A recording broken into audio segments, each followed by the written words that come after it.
Hey gamers and YouTubers, driving and getting on the 2.0 for another Genshin Impact video. We're doing Kaveh's Hangout once again, and they're trying. This time we're gonna get ending 4. It still involves the book that his mom left him. I mean, yeah, her journal.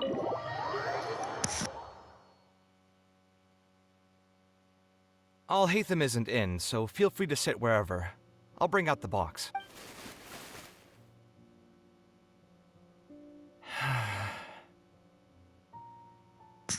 What's wrong, Kaveh? Oh, nothing. I just didn't realize how much time had passed. The box is pretty dusty, which means it's already been a while since I've moved into this place. And many years since my mother moved to Fontaine. I'm happy for her. I hope she'll be able to find happiness there. She raised me all by herself after my father passed away. It definitely wasn't easy for her. Anyway, enough about that. Let's see what I packed into this box. What are all these things? Is that a drawing? Oh, I remember now. This is a drawing I made in Port Ormos. Obviously, I wouldn't call it anything special now, but I was less than 5 years old when I made this drawing. That's more than 20 years ago. You could say it's pretty good for a child of that age. Now that I've said that out loud, I suppose I do have some level of artistic talent, right? Why do you say that? Criticism and self-doubt have always been a part of the artistic process. Without criticism, there can be no improvement. It's normal for me to question my abilities from time to time. I admit that I may have spent a little too long questioning myself this time around, but as you know, the heart tends to dwell on whatever it pleases. Anyway, never mind. The more I talk about it, the less confident I feel. Let's see what else we have in the box. My building blocks! It's been years since I've last seen these. When I was a kid, I used to stack them super high, and could even stabilize the tower to keep it from tumbling over. Oh, and this blueprint.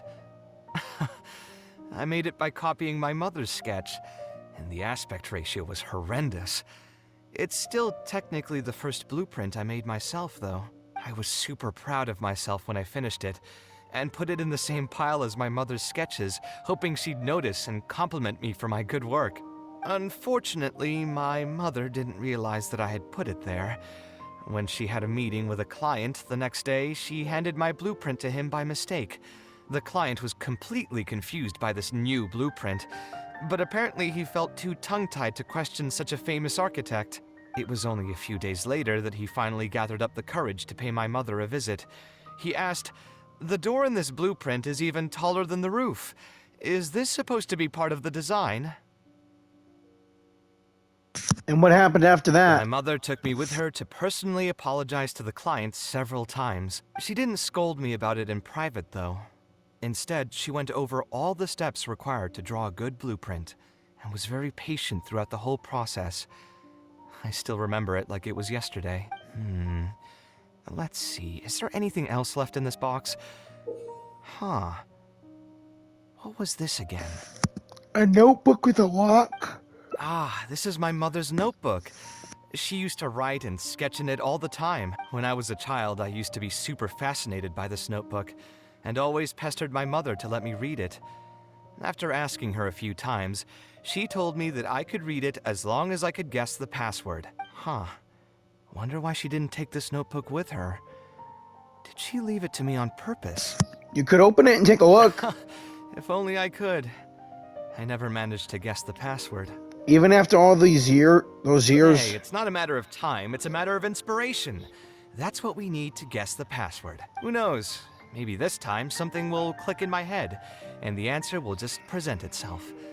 Let me think. What could it be? Your name? I could tell what you were thinking. Don't worry, I tried all the easy guesses a long time ago. I've tried my name, my father's name, my mother's name, my grandparents' names on both sides, and all of our birthdays. I've tried every name and number remotely related to my family. I've even tried stuff like "Love you, Kaveh," "Take care," and "Yours truly." I've tried every cheesy phrase and well-wish in the book, but this lock has refused to budge. I wouldn't try that route again. I have a hunch that it won't be that simple. Also, if she really did use something like that, she'd never hear the end of it from the folks over at Haravatat if they ever found out. Then maybe we should just put it aside for now. Yeah, you're right. Although I was hoping to find some words of wisdom from my mother, if I stop and think about it, her words may not be the advice that I need to hear right at this moment. Everyone's life journey is different. Traveler, you visited many lands and met many people, so I'm sure you've run into situations where some advice wasn't exactly suitable for the situation at hand. Ah, I just got an idea though. If I want to rekindle the creative passion that I had before, instead of trying to unlock an old notebook, why don't I take a walk around the parts of town that had changed my life? What do you think? Sounds good to me, Kaveh. I'm glad you agree. Then let's start by taking a quick stroll around the Akademiya. Alright, let's go then. The House of Dana. Alright then, to the biggest library in Teyvat. We are the House of Dana. Now what? Of all the places in the Akademiya, I remember this one most. When my studies got busy, I used to pull all-nighters here trying to finish my blueprints. You sound like you almost miss it. Who doesn't miss their time at the Akademiya? Life was a lot simpler then, and we all had far less troubles. I created many designs that I thought were beautiful in the House of Dana. I drew whatever came to mind, since I didn't have to care about budget constraints or turning them into reality.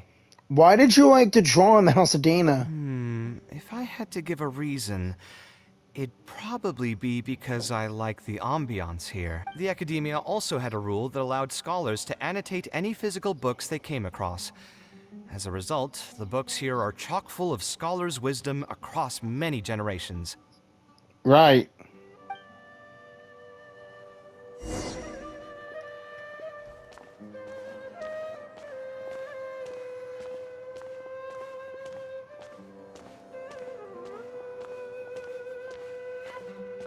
For a moment, I thought I saw a certain glow off of me and Kaveh's bodies.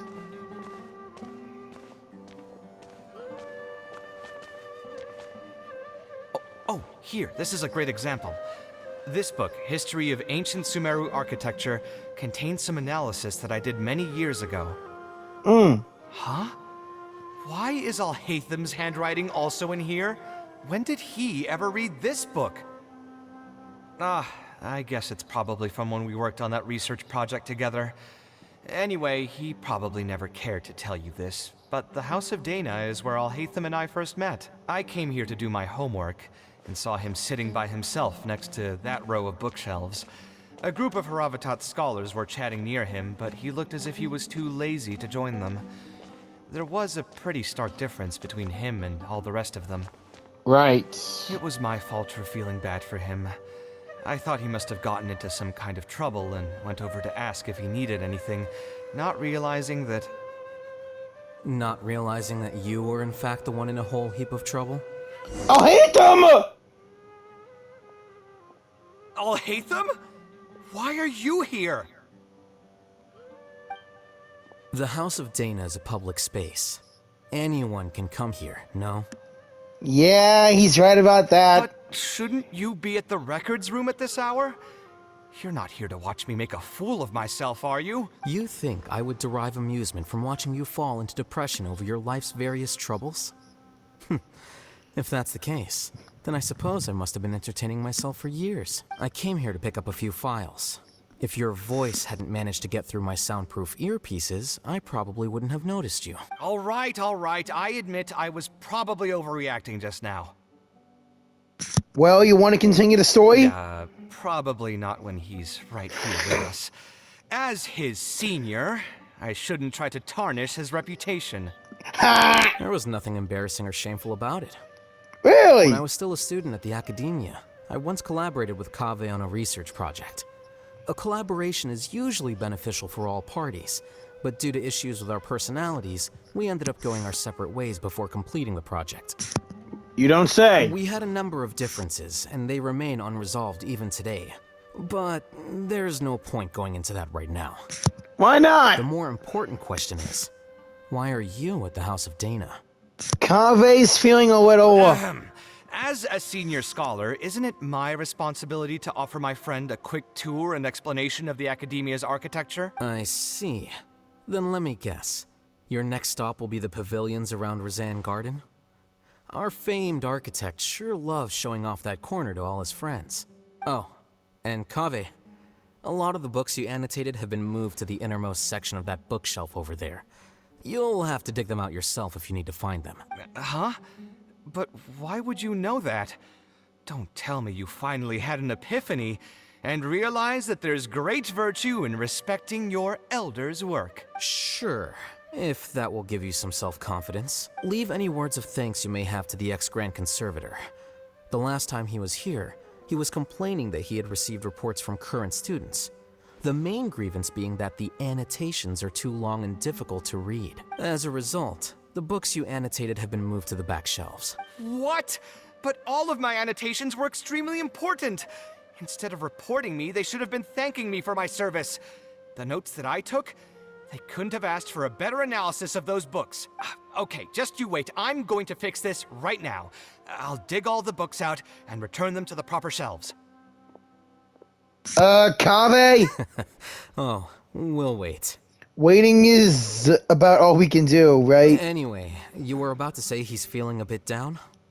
He was put through the ringer recently by a particularly difficult client. Put through the ringer. What an interesting phrase. I assume he used those exact words himself? Doesn't seem far from the truth, though. He probably did suffer quite a bit, that's true. He always spends a lot of time editing his proposals, with the goal of satisfying as many of the client's preferences as possible. But the satisfaction of one client will not translate to general satisfaction with his work. Many problems in life can only be solved by a fundamental change of attitude. As the leading genius of Kshahrewar, Kaveh should have both the right and the confidence to reject any unreasonable demands. Oh, okay. You called him the leading genius of Kshahrewar. Nice. There are plenty of architects in Sumeru who are inferior to him in skill, yet far more irascible in temperament.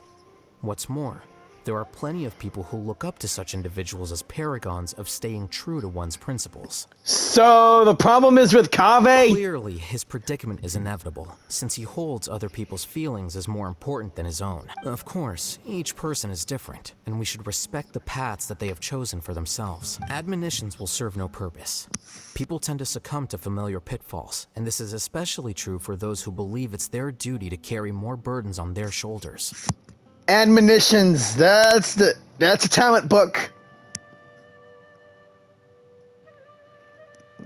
Thanks, Al-Haytham. Looks like you were having an enjoyable chat while I was gone. Were you talking about me by any chance? Lucky What guess. do you think? What else is there to talk about? Surely no one would be interested in talking about the files that you were browsing through earlier. Anyway, you should take a look at this. Look at this comment on page 82. Dear Kaveh, thank you so much for annotating this book in such detail. It was a great help to me.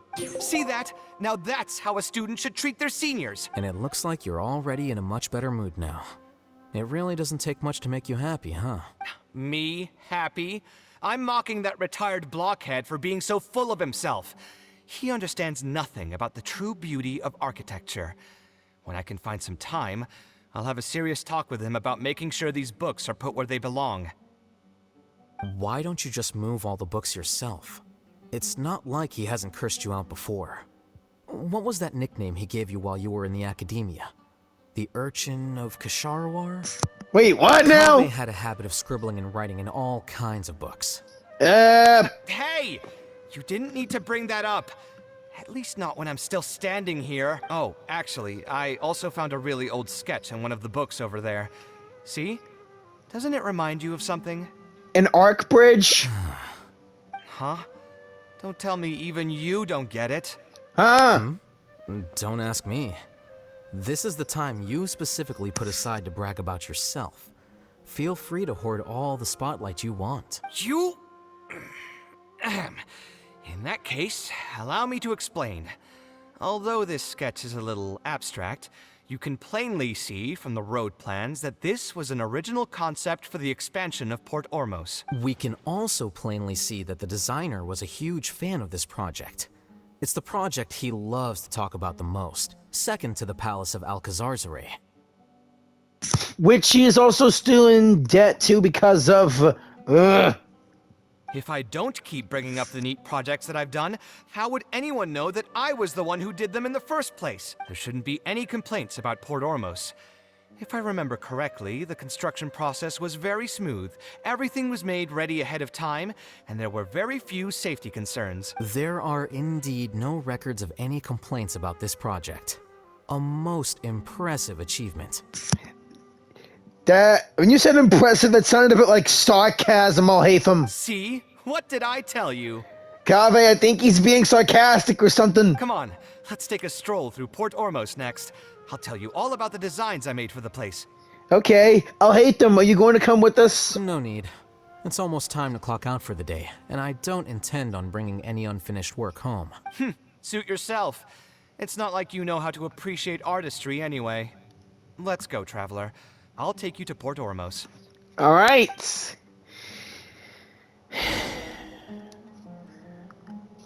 Later, Al-Haytham. Man, it's like Kaveh and Al-Haytham have been through a lot together since the Akademiya, and yet they're like the best of friends, and yet they get on each other's nerves. Port Ormos. Port Ormos. Did you design one of the buildings here in Port Ormos, Kaveh? No, I didn't design any one specific building. Most of my work here concerned structural renovation. Port Ormos had already existed since I was still a young child. It wasn't as large as it is now, though. It only came to its current size after a sizable expansion. I was part of that project. The arch bridge over there, for example. That was one of my designs. How did you come up with the idea for it? When I was first tasked with the project, I decided to reference the growth patterns of nearby trees to split Port Ormos into 2 levels.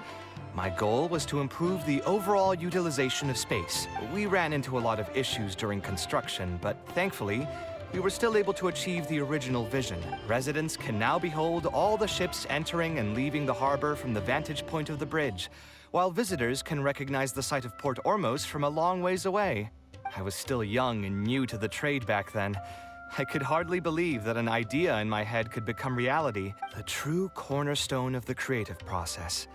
The point about the design that will be ultimately used to judge its true worth. It was the first time that it became crystal clear in my mind. Dang it! Kaveh didn't finish his last line. Sorry, folks. Once built, a building will continue to stand. Countless people will see it, and countless more will step inside it.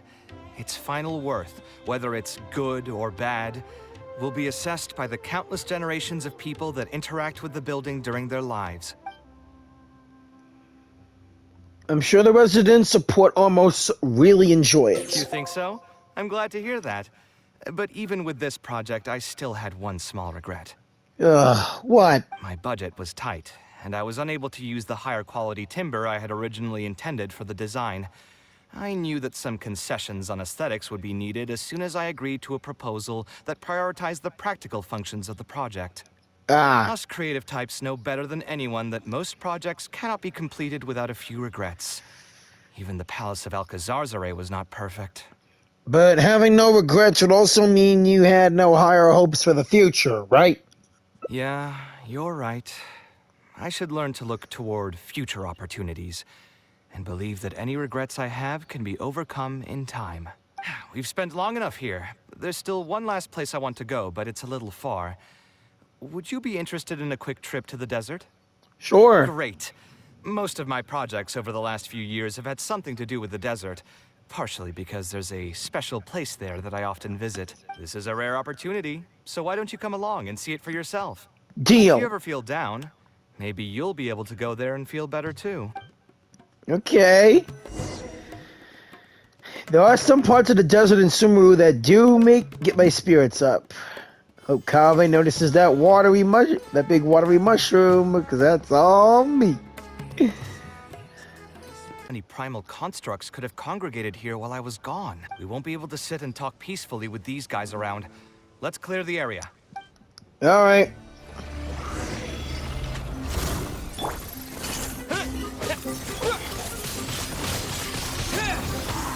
Wish I had a water character to you out. Ugh. Kaveh's effectiveness. Jumpy Dumpty go! Woo!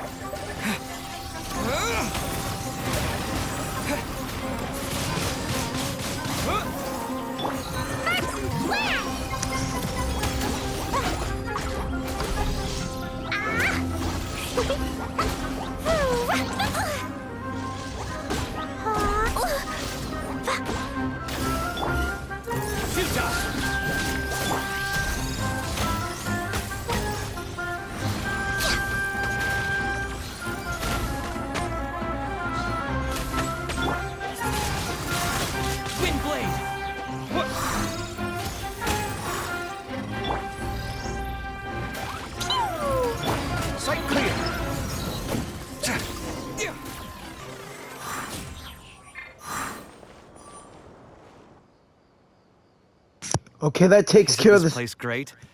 I often come here to clear my mind when I'm dealing with a difficult situation. It takes care of the constructs and really this pyramid right here. You know what I mean. Everyone finds themselves in frustrating situations once in a while. Yes. Just take me as an example. My family life got shaken up quite a bit when I was young. I struggled in school, and I got into a huge pile of debt building the Palace of Alcazarzaray. Although Al-Haytham thinks that it's because of my personality that I continue to live in the shadow of the past, I think it's also just a part of life. Plus, if I look back, I've honestly had my fair share of good luck as well. You could probably say I've followed in the path of my mother. Like her, I've gained a name for myself as an architect, built something that's seen as my magnum opus, and found many projects that others have entrusted to me to finish. You also haven't completed. You also haven't. You also haven't completely lost your passion for life. Life is too boring when you live with no enthusiasm and passion. Only those who believe in the inherent meaning of it can capture the small nuances of everyday life and turn them into inspiration for beautiful designs. Of course, I will concede that loving something also means taking it to heart. So to an extent, caring is also a source of pain. If I didn't love my work, I wouldn't be so torn up about it all the time. But still, isn't this place beautiful? Despite the erosion from the winds and changing seasons, you can still perceive its past beauty and glory. With different landforms come different architectural styles. The desert's history has left it with few records regarding its buildings, so I often visit the desert to investigate things in person.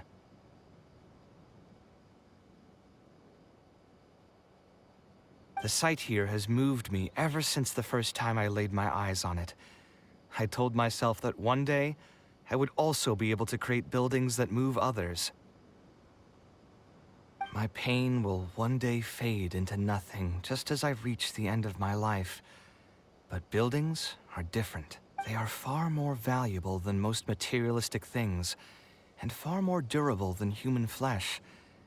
As long as there remain souls in the world who can decipher the meaning behind them, they will also have acknowledged me across the vast stream of time. If you were to ask me what art is, that would be my answer.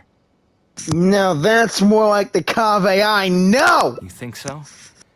But I feel I've always been like this.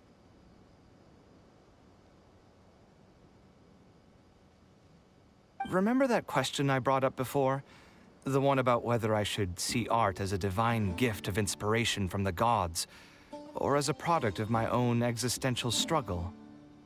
I still haven't found an answer to that yet, but if art wasn't inherently paradoxical and enigmatic, then people probably wouldn't be drawn to it. Those who pursue art will be unable to avoid the pain that it naturally brings. Will often be floating on cloud 9 one second and sinking in a mire the next. I'll try gathering my thoughts again once I've found a way to define art in the first place. In any case, thank you so much for listening to everything I had to say.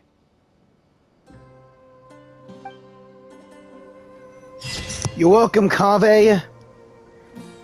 Beneath the stars, my pain will one day fade into nothing just as I reach the end of my life, but my buildings will endure. Beautiful.